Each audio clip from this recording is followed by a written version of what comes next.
Esa noche fuimos a cenar al restaurante donde celebramos nuestro aniversario número 10. Lo escogí yo, como siempre, porque Lorena nunca se complicaba, lo que tú quieras, cariño. Y sí, el sitio era bonito, tranquilo, con vistas al puerto de Denia, y lo recordábamos como uno de esos lugares donde todo parecía ir bien entre nosotros. Pedimos lo de siempre. Ella, arroz meloso con gambón, yo, solomillo. 2 copas de vino y conversación ligera. Pero algo raro pasó cuando llegó el camarero a tomar nota. El tipo se acercó, sonrió cortésmente, y dijo: ¿Qué tal? Bienvenidos. ¿Primera vez con nosotros? Lorena bajó la mirada enseguida. Yo fruncí el ceño. No, ya habíamos estado, le respondí. Hace un par de meses, ¿no, Lore? Ella hizo como si no hubiera escuchado. Seguía mirando la carta. Bueno, pues entonces encantado de atenderos otra vez, dijo el camarero, sin reconocerla. Y ahí fue cuando me empezó a picar la nuca. Un sitio pequeño, un camarero joven, de esos que se acuerdan de todo el mundo, y no se acuerda de Lorena, que siempre le deja propina y se ríe con todo el mundo. Algo no encajaba. La noche siguió, pero ya nada me supo igual. Ella hablaba más de lo normal, como si intentara llenar cada hueco de silencio con palabras que no decían nada. Me contaba una anécdota de una compañera de trabajo, que si los alumnos estaban insoportables, que si a su jefa le olía el aliento. Yo la escuchaba y, al mismo tiempo, reconstruía toda la escena con otra versión, y si ella había estado aquí, pero no conmigo. Al salir, le pregunté casual: ¿No te pareció raro que el camarero no se acordara de ti? ¿Qué camarero? Me respondió, sin disimular. El que nos atendió. El mismo que nos atendió la última vez, ¿no? Se encogió de hombros. No sé, Rubén, la verdad es que no me fijo. Mentira. Lorena se fijaba en todo. En cómo estaba colocado el pan en la mesa, en si el vino estaba frío, en el color de las servilletas. No se le pasaba ni una. Esa noche no dormí. Me quedé en el sofá, fingiendo que el perro me había quitado el sitio.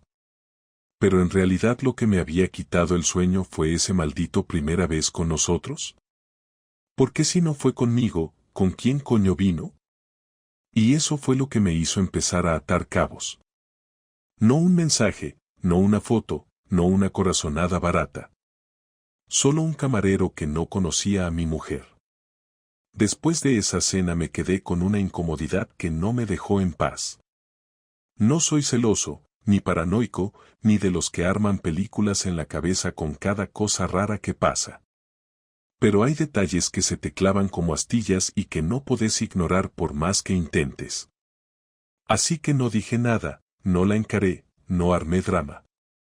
Lo que hice fue simple: al día siguiente, viernes, le dije que me había surgido una instalación de última hora en Javia y que iba a pasar la noche allí para no volver tan tarde. Fue mentira, claro. Dormí en casa de Dani, mi amigo de toda la vida, que se convirtió sin saberlo en mi coartada. Él ni preguntó mucho, me tiró las llaves de su piso y me dijo que tenía birras en la nevera. Lo único que hice esa noche fue sentarme en su sofá, apagar las luces y repasar con calma cada detalle de los últimos 3 meses. Empecé por lo más básico, sus salidas. Antes eran los viernes cada 2 o 3 semanas. Desde el verano, eran todos los viernes, y algunos miércoles. Siempre con sus compañeras del instituto, según decía. Hasta ahí, podía ser verdad. Pero también hubo más días en los que llegaba tarde, o decía que se había quedado preparando cosas en casa de una colega. Y cuando le preguntaba cuál, siempre era una nueva: tú no la conoces. Me acordé de una vez, en septiembre, cuando le dije de pasar a buscarla a la salida de una formación que tenía en Gandía, y ella casi se ofendió. Dijo que no hacía falta, que iba a cenar algo con las chicas, que me quedara tranquilo. Esa noche llegó a casa a las 2 de la mañana y ni olía a comida ni tenía cara de haber estado riendo con profesoras. Estaba rara.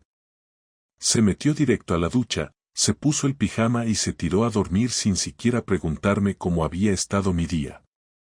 Entonces, desde el sofá de Dani, empecé a pensar en algo que no quería considerar antes, ¿y si ya me estaba engañando desde hacía meses? Pero no bastaba con sospechas. No quería vivir con la duda ni transformarme en un imbécil que revisa bolsos o contraseñas. Así que decidí algo que iba más conmigo, seguir el hilo sin intervenir.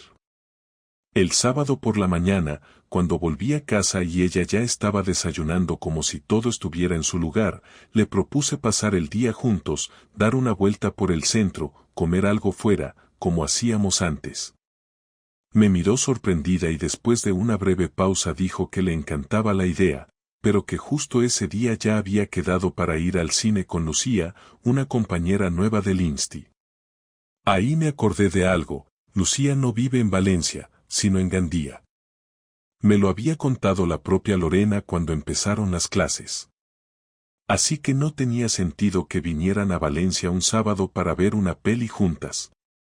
Se lo hice notar con un tono amable, como quien se ríe de una contradicción sin importancia.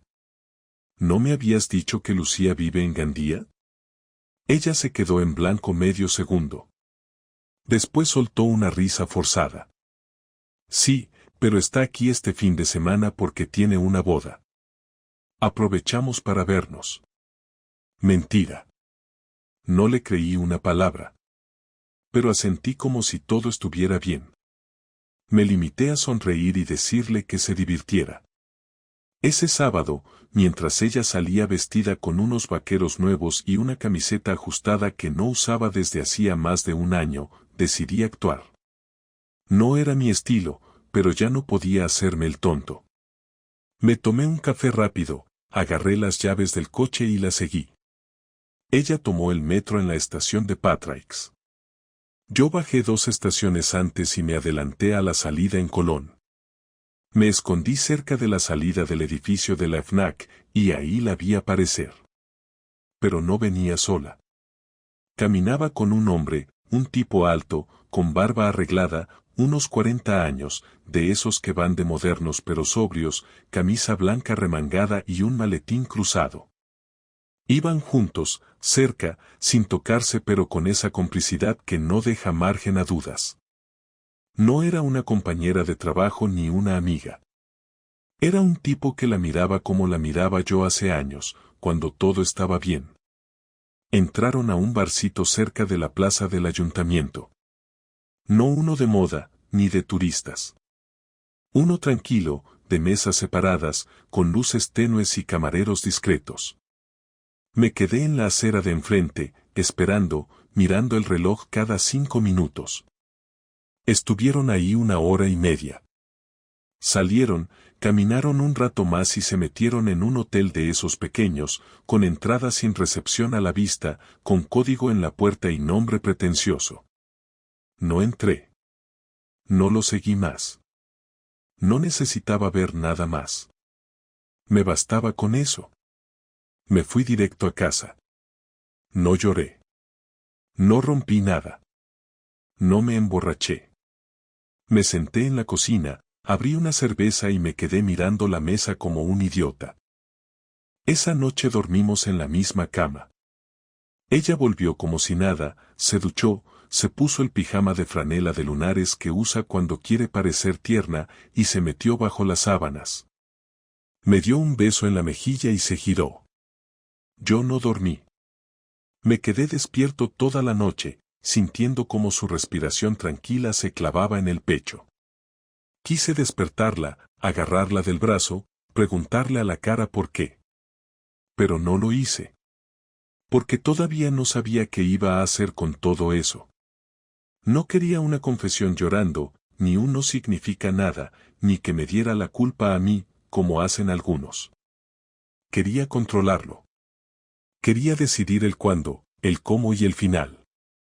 Porque si algo me había quedado claro esa tarde en el hotel, es que la vida que teníamos ya no existía. Y que ella, esa mujer con la que compartía cama, coche y domingos en familia, había elegido otro camino.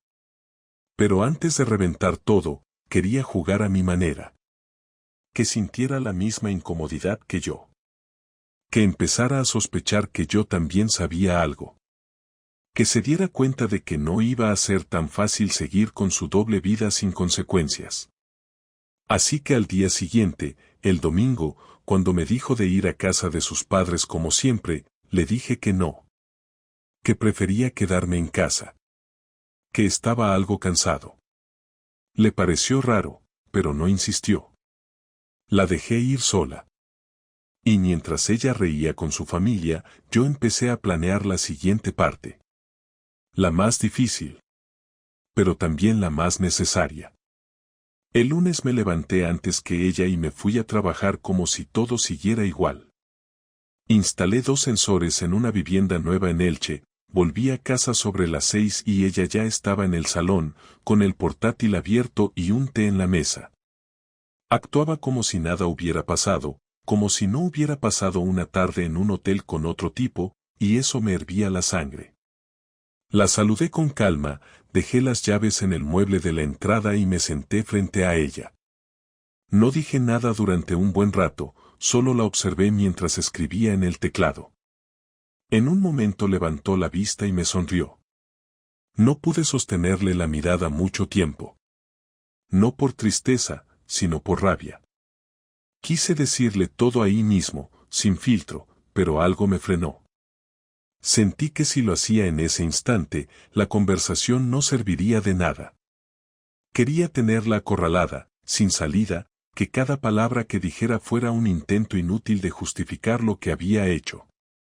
Así que esperé un día más. Y mientras tanto, le hablé como siempre, la abracé cuando se fue a dormir y fingí que todo estaba bien. Pero mi cabeza ya estaba en otra parte. El martes por la mañana, cuando se fue al instituto, empecé a preparar la escena. No necesitaba pruebas tecnológicas ni trampas elaboradas.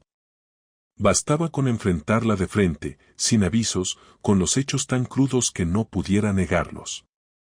Llamé a Dani y le pedí que viniera esa tarde.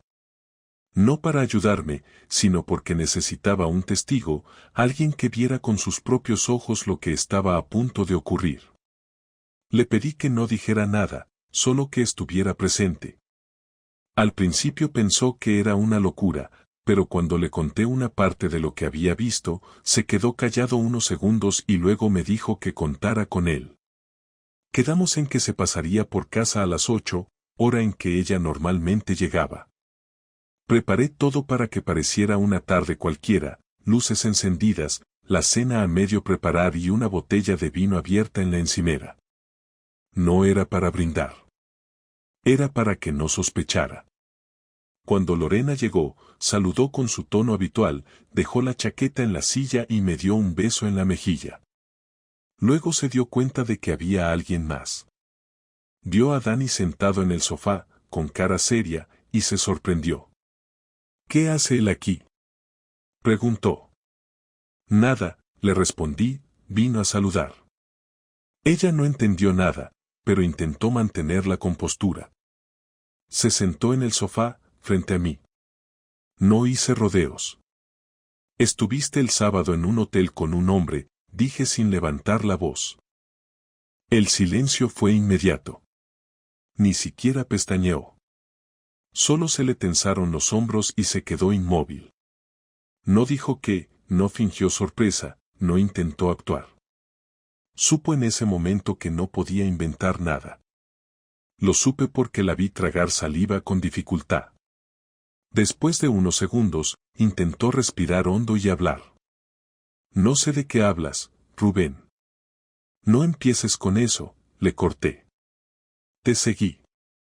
Te vi con él en la plaza, luego en el bar, y después en el hotel.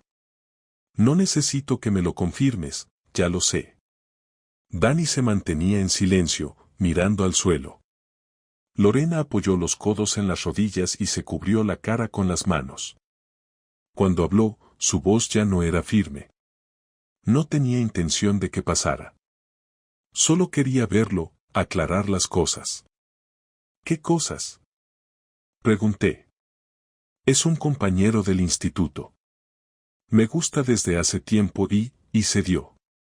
Pero no fue planeado. No es lo que piensas. No es lo que pienso, repetí. Perfecto, explícame qué es, entonces. Porque lo que vi parece bastante claro. No eran compañeros corrigiendo exámenes, precisamente. Ella me miró por primera vez, con los ojos húmedos pero sin lágrimas. Siempre fue buena para mantener el control. Me dijo que las cosas entre nosotros habían cambiado, que hacía meses que se sentía sola, que necesitaba sentirse viva, que no pensó que llegaría tan lejos. Me habló de rutinas, de distancias, de silencios, de que el cariño se había convertido en costumbre. Todo el repertorio clásico, pero sin emoción. Era como si estuviera leyendo un texto que había ensayado en su cabeza desde hacía días. ¿Y por eso te metes en una habitación de hotel con un tipo del trabajo? Le dije, con un tono que ni siquiera sonó agresivo. Solo cansado. No lo busqué, Rubén. Fue una tontería, algo que no sé ni cómo pasó. Yo lo corté, te lo juro. No significa nada para mí. No significa nada, pero te acostaste con él. Interesante definición de nada. Ella se quedó sin palabras. Miró a Dani, como buscando apoyo o una salida. Pero él se levantó despacio, me miró y dijo que era mejor que los dejara solos. Asentí. Quería que se fuera, porque lo que venía ya no necesitaba testigos. Cuando Dani salió por la puerta, me quedé frente a ella, sin moverme. Le dije que no gritara, que no hiciera ningún teatro, que no quería ni lágrimas ni disculpas vacías. Quería respuestas. ¿Cuánto tiempo? Pregunté. 3 meses, respondió sin pensarlo. ¿Fue la primera vez el sábado? Ella dudó. Esa pausa me dijo todo. No lo sé. Dijo al fin. No puedo contarte algo así. Pues entonces no digas que lo cortaste, porque ni siquiera sabes cuántas veces lo hiciste. Esa frase la rompió un poco. No se puso a llorar, pero bajó la cabeza y empezó a hablar más bajo. Me dijo que se sentía perdida, que todo empezó con conversaciones inocentes en el trabajo, que luego fueron cafés, que un día se besaron y después ya no supieron parar. Me escuché a mí mismo preguntarle cosas que nunca imaginé que diría. Si lo hacía en mi casa, si hablaban de mí, si lo veía todos los días en el instituto, si pensaba dejarme o solo quería jugar a tener 2 vidas. Cada respuesta suya era una piedra más cayendo encima de algo que ya estaba muerto. Lo peor fue cuando dijo que no había dejado de quererme, que me seguía viendo como su compañero de vida, que lo otro fue solo un impulso. No soporté esa palabra. Un impulso es comerte un pastel cuando estás a dieta, no follarte a un compañero de trabajo en un hotel, le respondí, mirándola fijo. No dijo nada. Se quedó quieta, con la mirada en el suelo. Entonces me levanté, fui hasta el mueble del pasillo y saqué de un cajón la carpeta con los papeles del coche, los seguros y las facturas. La dejé sobre la mesa. Le dije que a partir de ese momento, dormíamos en habitaciones separadas y que el viernes hablaríamos de cómo íbamos a organizar las cosas. Me preguntó si eso significaba que iba a pedir el divorcio. Le dije que todavía no lo sabía, pero que lo estaba considerando. Intentó acercarse, tocarme el brazo, pero me aparté. No la empujé, solo me quité de su alcance. Esa noche ella durmió en el cuarto de invitados. Yo no dormí. Escuché sus pasos, su respiración, los ruidos del baño, el silencio después. En algún momento de la madrugada oí que lloraba, pero no fui. No por orgullo, sino porque ya no era mi problema. Al amanecer me levanté, me vestí, preparé café y me fui al trabajo sin mirar atrás. Durante todo el día pensé en lo mismo, la calma que sentía no era alivio, era vacío. Había enfrentado a la persona que más conocía en el mundo y me había dado cuenta de que ya no sabía quién era. Por la noche, cuando volví, la encontré sentada en el salón. No había ido al trabajo. Me dijo que quería hablar, que no podía quedarse así. Le dije que yo tampoco podía, pero que eso no significaba que fuéramos a arreglarlo. Me habló de terapia de pareja, de intentarlo, de que no quería perderme. Yo la escuché, sin interrumpirla. Cuando terminó, le pregunté algo que la descolocó. Si yo hubiera hecho lo mismo, si hubiera estado con otra mujer 3 meses, ¿me perdonarías? Tardó un rato en contestar. No lo sé, dijo. Entonces no me pidas que te perdone por algo que tú misma no podrías perdonar. Se levantó y se fue a su habitación sin decir más. Cerró la puerta despacio. Y por primera vez desde que todo empezó, sentí que algo dentro de mí se apagaba de verdad. Pasaron 3 días sin que apenas habláramos. Compartíamos el mismo techo, pero era como convivir con una extraña que fingía saber dónde estaban las cosas en una casa que ya no sentía suya. Cada movimiento suyo me molestaba, cada palabra sonaba fuera de lugar, como si todo en ella se hubiera vuelto falso. Yo trabajaba más horas, me quedaba en el coche al llegar a casa, mirando las luces apagadas del salón antes de entrar. No sabía si estaba esperando que ella se fuera o que hiciera algo que me diera una excusa definitiva para echarla. Pero entonces, un jueves por la noche, después de cenar, me dijo que necesitaba hablar. No me sorprendió, porque llevaba días acumulando ese silencio forzado que anticipa una conversación que ninguno quiere tener. Se sentó frente a mí en la mesa, con una calma fingida, y dijo que no soportaba más la tensión, que si íbamos a separarnos, prefería hacerlo con respeto, sin arrastrar odio. Me reí sin ganas y le dije que el respeto se acabó el día que decidió cruzar la puerta de ese hotel. No contestó, bajó la mirada y murmuró que tenía razón, pero que aún me quería. Esa frase me resultó tan absurda que ni siquiera pude enfadarme. Solo asentí y le dije que si de verdad me quería, lo mejor que podía hacer era irse de casa cuanto antes. A partir de ese momento empecé a pensar en cómo devolverle el golpe, no por despecho infantil ni por necesidad de venganza ciega, sino por una cuestión de equilibrio. Ella había tomado decisiones sin pensar en mí, había jugado con mi confianza y había salido impune. Yo necesitaba recuperar algo de control, aunque fuera simbólico. No pensaba hacerle daño físico ni humillarla públicamente, pero sí quería que sintiera lo que yo había sentido, la pérdida, la vergüenza y el vacío.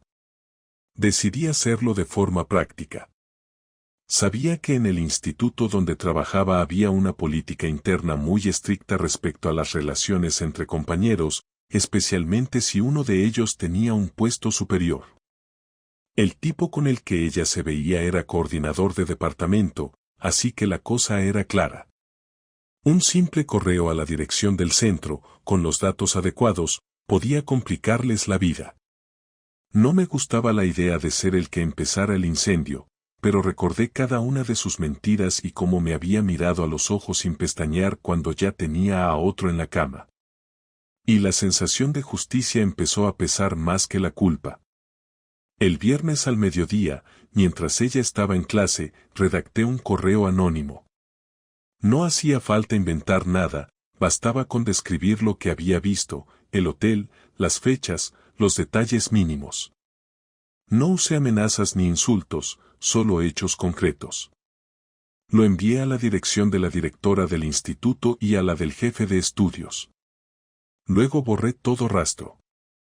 No sentí placer ni alivio, solo una calma seca, como si hubiera completado una tarea pendiente. Esa tarde ella volvió a casa antes de lo habitual. Estaba tensa, como si algo hubiera pasado, pero intentaba disimular. Me saludó con un hola sin mirarme. Le pregunté si todo estaba bien en el trabajo. Dijo que sí, pero noté cómo le temblaban las manos mientras guardaba su bolso. no insistí. Me limité a observarla. Era cuestión de tiempo. Al día siguiente, a media mañana, empezó a sonar su teléfono sin parar. Lo miraba y lo dejaba sonar. Luego lo cogió, se encerró en el baño y habló en voz baja. Salió con el rostro pálido. Me preguntó si podía quedarse unos días en casa de su hermana. Le respondí que podía quedarse donde quisiera. No pregunté nada más. Sabía perfectamente lo que había pasado. El correo había hecho efecto. No sé si la citaron para hablar o si el asunto llegó hasta el otro tipo, pero lo cierto es que algo se había roto en su rutina. Se fue esa misma tarde con una maleta pequeña y no volvió en todo el fin de semana. Por primera vez en meses dormí tranquilo, no porque me sintiera bien, sino porque el silencio era absoluto y no había nadie fingiendo normalidad a mi lado. El lunes siguiente, cuando regresó, no traía la misma expresión de antes. Tenía los ojos hinchados y un cansancio que no había visto nunca en ella.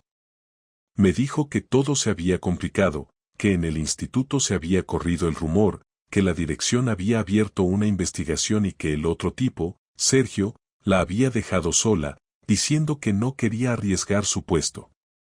No reaccioné. Me limité a decirle que lo sentía. Lo dije con un tono neutro, sin sarcasmo, y eso pareció descolocarla. Me preguntó si yo había tenido algo que ver. Le respondí que no, que bastante tenía con arreglar mi vida como para meterme en la suya. Sabía que no me creía, pero no podía probar nada. Lo curioso fue que no me gritó ni me reprochó nada. Solo dijo que lo merecía, que era justo. Por primera vez desde que empezó todo, sentí algo parecido a la satisfacción. Esa noche fue la primera en que hablamos sin levantar la voz. Me contó detalles que no conocía, no porque quisiera justificarse, sino porque parecía necesitar descargarse. Me dijo que el primer día que estuvo con él, había sentido culpa antes de hacerlo, pero que no supo parar. Que después lo repitieron porque era más fácil que enfrentarse a mí, porque con él no tenía responsabilidades ni recuerdos compartidos. Me escuchaba a mí mismo respirar despacio para no interrumpirla. En un momento me preguntó si yo alguna vez había estado con otra. Le dije que no, que jamás me lo planteé, no por fidelidad heroica, sino porque nunca me faltó nada hasta que ella empezó a alejarse. Se quedó callada un rato y luego soltó algo que me sorprendió: ojalá me hubieras engañado tú primero. Esa frase me dejó sin palabras. No sabía si lo decía por remordimiento o por frustración. Le respondí que no había nacido para competir en infidelidades. Ella asintió, se levantó y se fue a su cuarto. Los días siguientes fueron raros. No había odio, pero tampoco afecto. Era una convivencia de trámite, como si esperáramos una fecha límite para que todo acabara. Ella seguía yendo al instituto, aunque sabía que su reputación estaba dañada. Algunos compañeros la evitaban, otros la miraban con lástima. Lo supe por conocidos comunes. Yo no hice nada por ayudarla. No la defendí ni la hundí más. Simplemente la dejé sola, que era lo mismo que ella había hecho conmigo. Por dentro me sentía dividido. Parte de mí disfrutaba sabiendo que sentía lo que yo había sentido, pero otra parte empezaba a notar una especie de cansancio, una saturación de rencor que no llevaba a ningún sitio. Una noche, casi 2 semanas después de su regreso, me pidió hablar otra vez.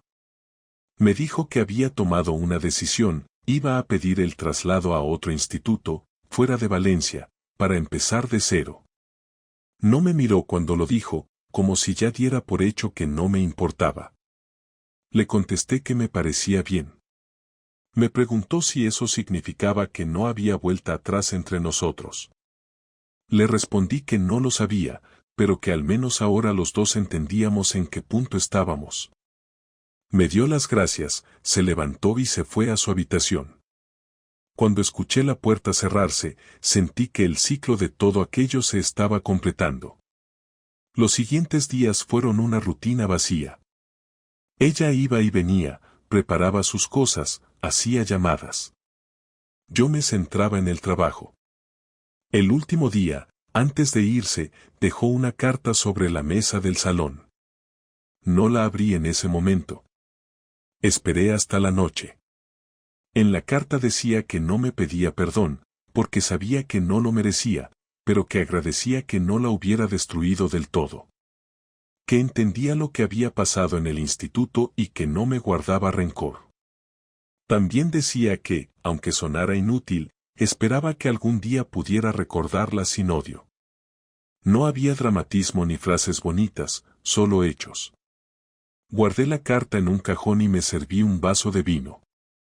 Esa noche me quedé mirando el techo durante horas. No pensaba en ella, ni en el tipo, ni en lo que había perdido. Pensaba en que la venganza no había devuelto nada. Me había dado control, sí, pero no paz. Aún así, no me arrepentía. Si tuviera que volver atrás, lo haría igual. No por crueldad, sino porque en ese momento era lo único que podía hacer para mantenerme en pie. Cuando me levanté al día siguiente, la casa estaba vacía. No quedaban sus cosas, ni su olor, ni sus notas pegadas en la nevera.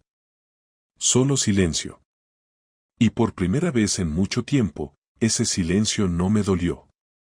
Después de que se fuera, los primeros días me dediqué a ordenar la casa como si eso pudiera arreglar algo. No es que estuviera desordenada, pero quería borrar cualquier resto de ella, cualquier señal de su presencia, no para olvidarla, porque eso no es algo que se pueda hacer en una semana, sino para poder estar en ese espacio sin sentir que estaba invadiendo algo que ya no me correspondía. Cambié las sábanas, tiré los cojines que siempre le gustaban, lavé las cortinas del salón que ella eligió y guardé en una caja todos los recuerdos evidentes, las fotos, los pequeños adornos, incluso un jarrón que compramos en un viaje a Toledo y que a ella le parecía horrible pero igual lo conservaba por cariño. Lo hice sin rabia, sin emoción, como quien cumple una lista de tareas necesarias para seguir con lo siguiente. El trabajo fue mi refugio. Empecé a aceptar encargos fuera de Valencia, aunque me dieran menos margen de ganancia. Lo importante era no quedarme quieto.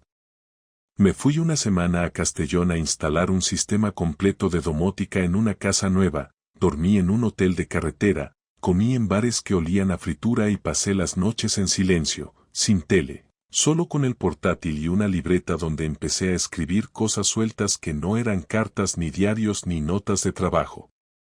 Eran frases desordenadas, cosas que me venían a la cabeza cuando cerraba los ojos y no podía dormir. No lo hacía por terapia ni con un objetivo claro. Era solo una manera de sacar lo que no podía decirle a nadie. Porque aunque Dani me ofreció quedar varias veces, yo no quería hablar. No quería contarle a nadie más lo que había pasado. Era suficiente con haberlo vivido. Una tarde, mientras volvía de un trabajo en Alcoy, me encontré con un mensaje suyo en el móvil. Había pasado casi un mes desde que se había ido. Me escribía para preguntarme si podíamos hablar. No decía para qué ni cómo, solo eso. No respondí de inmediato. Me tomé 2 días para decidir si valía la pena reabrir la conversación o si era mejor dejarlo como estaba. Pero había algo que no me dejaba avanzar, algo que necesitaba cerrar. Así que le dije que sí, que podía venir a casa el domingo por la tarde. Ese domingo no preparé nada especial. No ordené de más, no cociné, no puse música ni me vestí diferente. Me senté en la mesa del comedor con un café, como si fuera cualquier otra visita. Ella llegó puntual, con una bolsa en la mano. Se notaba nerviosa, aunque intentaba fingir serenidad. Se sentó frente a mí y puso la bolsa sobre la silla vacía. Me preguntó si podía servirse un vaso de agua y le dije que sí, aunque me resultó innecesario el gesto de formalidad. Volvió con el vaso y se sentó de nuevo. Durante unos segundos ninguno de los dos dijo nada. No sé por dónde empezar, dijo al fin. Empieza por lo que quieras, le respondí. No espero que esto cambie nada. Solo quiero hablar contigo como personas adultas, sin acusaciones ni reproches. Entonces adelante. Me contó que había estado quedándose en casa de su hermana al principio, pero que luego se fue a vivir sola a un piso pequeño en Alcira. Me dijo que necesitaba ese espacio para entender qué había hecho, no solo con nuestra relación, sino con su propia vida. Que al principio pensó que lo del otro tipo era una salida a su rutina, pero que con el tiempo se dio cuenta de que fue un error desde el principio. Me dijo que él la dejó sola en cuanto empezaron los rumores en el trabajo, que la situación en el instituto se volvió insostenible, y que pedir el traslado no fue solo una solución laboral, sino una manera de cortar con todo. No me di cuenta de cuánto había destruido hasta que me vi viviendo sola, sin pareja, sin compañeros de trabajo que me miraran a los ojos, sin nadie a quien poder decirle que me equivoqué, dijo, con un tono bajo pero firme. Y aún así me escribiste, le respondí, no con ironía, sino con curiosidad. Porque lo único que me queda por hacer es enfrentarme a ti sin esconderme, sin esperar nada a cambio, solo con la intención de dejar claro que me hago cargo de lo que hice. Durante un rato no dije nada. Me limité a observarla, a mirar cómo hablaba, cómo movía las manos como lo hacía cuando estaba incómoda, cómo evitaba mi mirada durante más tiempo del habitual. No parecía la misma persona, y sin embargo seguía teniendo los mismos gestos, los mismos tics, la misma forma de fruncir el ceño al hablar. Eso me confundía. ¿Tú crees que hay algo que se pueda salvar? Le pregunté. Ella se quedó en silencio.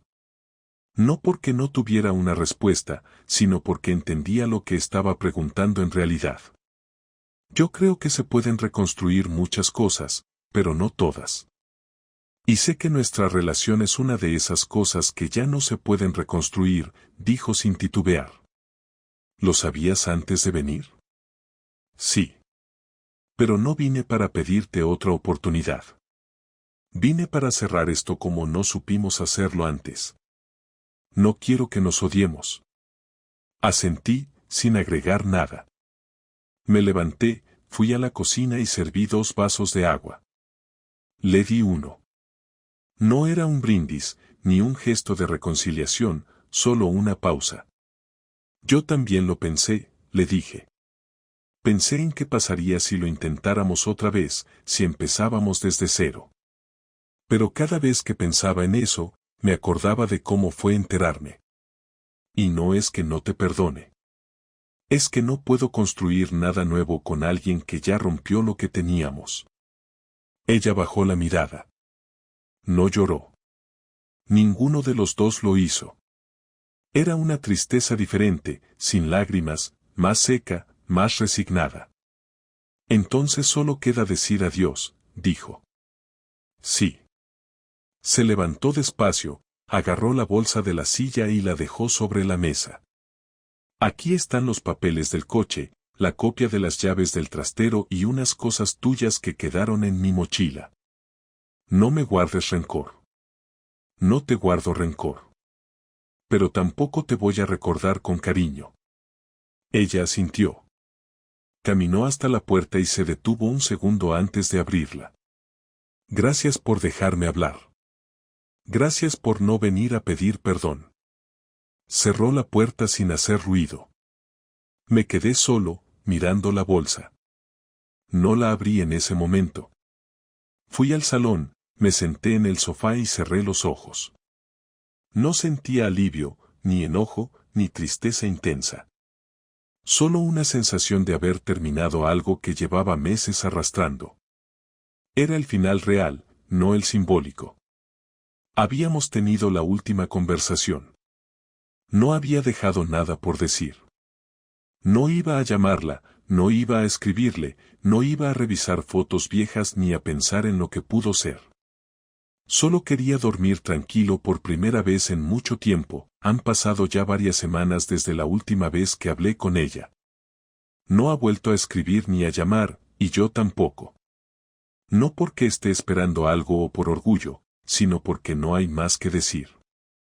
Todo lo importante ya se dijo en esa última conversación y lo demás es ruido. A veces todavía encuentro cosas suyas por la casa, pequeños objetos que no tienen valor pero que estuvieron ahí tanto tiempo que se sienten parte del mobiliario, como una pinza de pelo en el cajón del baño o una bolsa de tela con la que solía ir a comprar verduras.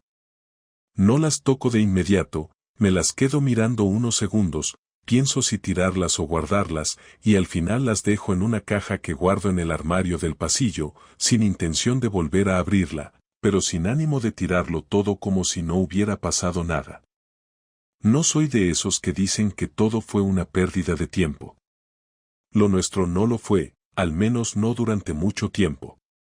Hubo años buenos, años tranquilos, años donde pensé que eso era lo máximo que uno podía tener con otra persona. Pero después llegó lo otro, lo que arruina todo, lo que hace que incluso los recuerdos buenos pierdan fuerza, como si quedaran contaminados por lo que vino después. Volví a la rutina sin hacer grandes cambios. Sigo en el mismo trabajo, con los mismos clientes, los mismos amigos, el mismo barrio. No me mudé porque no quiero huir de los lugares. No creo que cambiar de ciudad o de muebles me ayude a cerrar nada. Lo que me ayuda es seguir adelante sin necesidad de borrar lo anterior, sabiendo que eso existió, que dolió, que me tocó enfrentarme a cosas que nunca pensé vivir, pero que no me rompieron. No soy el mismo tipo que era antes, pero tampoco soy otro completamente diferente.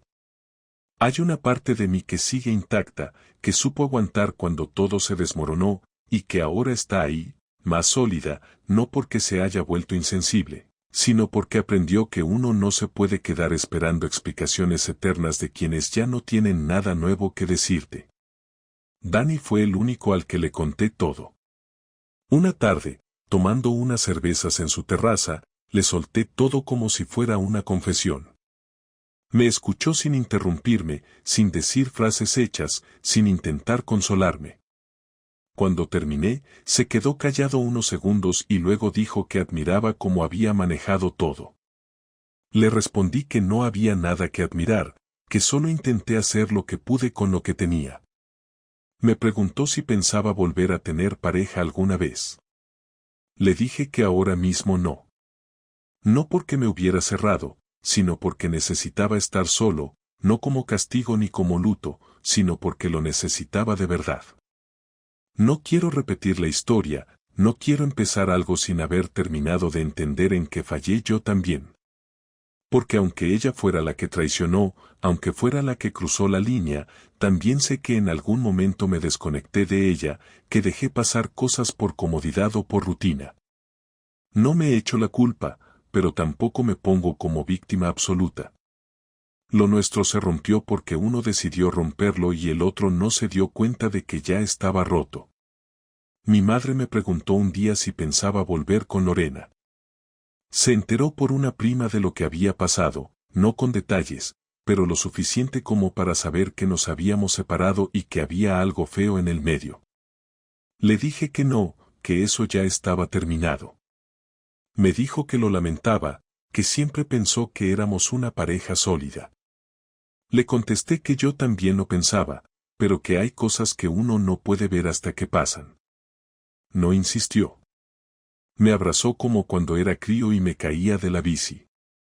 Me sirvió una comida como si no hubiera pasado nada y me preguntó si necesitaba tupper para la semana. Ese gesto, tan cotidiano, me hizo más bien que cualquier conversación larga. A veces uno solo necesita saber que hay gente que sigue ahí, sin juzgar, sin querer explicarte lo que te pasa. Hace poco me crucé en la calle con una excompañera de Lorena. No hablamos del tema, pero noté en su mirada una mezcla de lástima y respeto, como si supiera más de lo que dijo.